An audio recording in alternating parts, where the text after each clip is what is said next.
Do you have a stack of beautiful cards that you have made and you're not sure what to do with them? Why not put them in a pretty little box and give them as a gift? The box I'm going to show you does not even require glue. So I'm Sylvie from sylviestamps.com. Grab a 12 by 12 piece of really pretty paper that you like, and let's get to my table. I will show you how to make it. Welcome to my table. I have grabbed a piece of Hues of Happiness, really pretty designer series paper from Stampin' Up!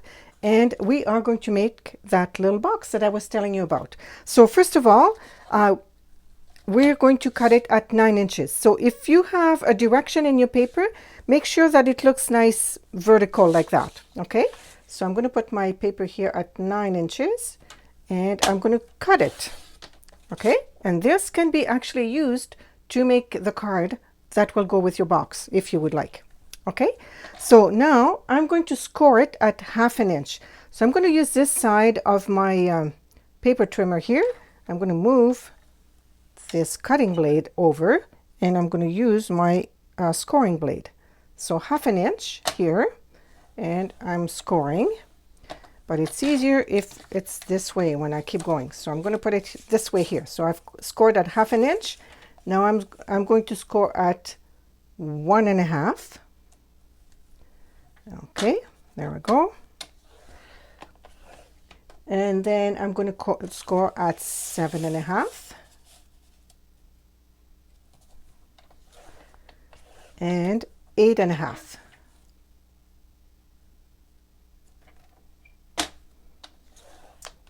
Okay, now I'm going to turn my paper this way, and you will want to have, let me think again so I don't make a mistake. Okay, so you want it to look good this way, okay? This is going to be one of your main panels here. So we're going to score at 4.5. Actually, no, it's the other way around.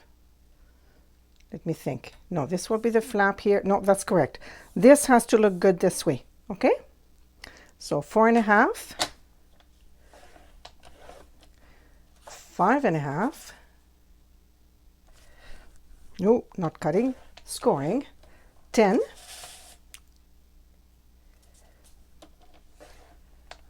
And 11.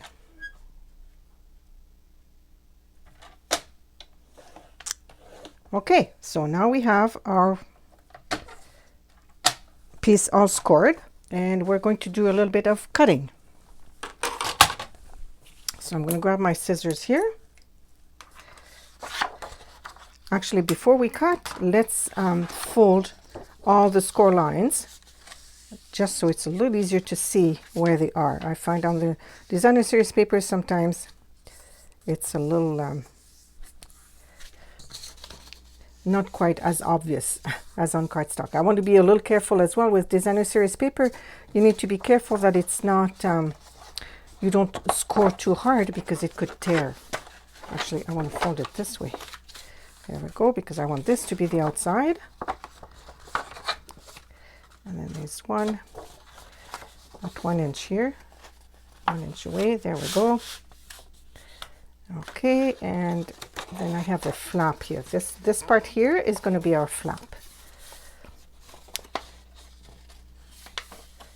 Okay. Okay, so you can see kind of already, you know, sort of. Oh, I'm missing one here.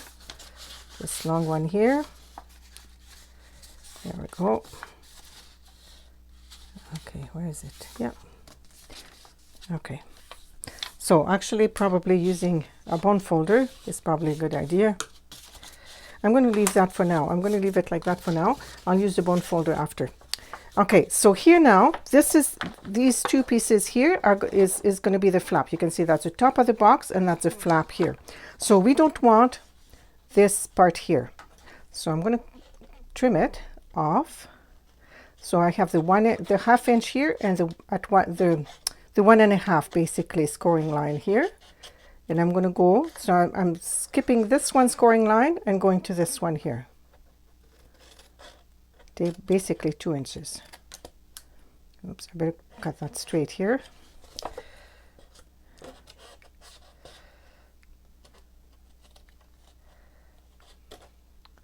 Okay, and then I'm going to do the same, of course, on the other side. Okay, here and here. Here we go. Okay, then this part here, I am going to angle just the first part of the flap, just the 1 inch here. Okay, here we go, just cutting a little triangle. All right, now we are going to shape the card, shape the box. Okay, so now we want our bone folder. So I'm going to whoopsie, make sure that it's nice and straight here. Okay, and here. Let me do this side here. You want these folds to be nice and crisp, and the bone folder is great for that. You could also use your fingernails. That can work as well, but I do like the, let me think here. Let's do it this way here. Okay, let's do this one here and this one here. So it's not, as you can see, it's not quite a box yet, but don't worry, we're going to get there. Okay, there we go. So you can see kind of how our box sort of, but it's missing the sides. So to get the sides, we're going to keep this one flat, but we're going to want this one this way. So we're going to bring, it's a little tricky here, we're going to bring this one here to here. You have this little 1 inch square here, so we're going to bring that to here. Okay, and then so I'm going to use my bone folder, and then I'm going to show you what it looks like inside here. Okay, so I brought this little piece here to here, and then inside you can see there's a triangle like this.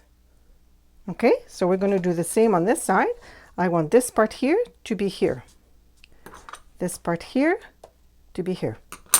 So I'm going to bring it like this,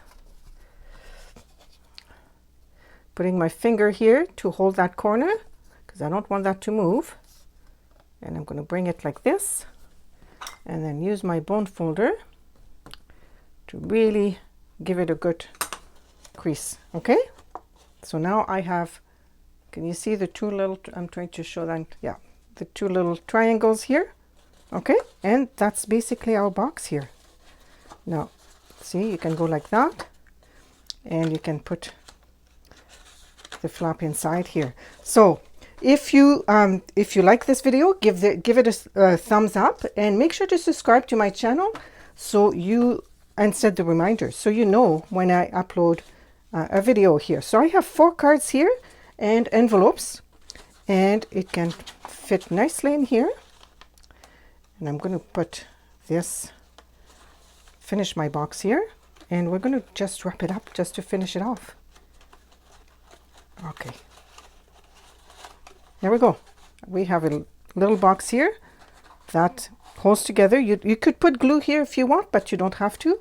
Then you can, the person can just open it and get the cards. But let's just finish wrapping the gift with some ribbon. So if you have coordinating ribbon, you can grab it now, and then we are just going to use this ribbon here. So I'm going to go, okay, stay closed here. There we go.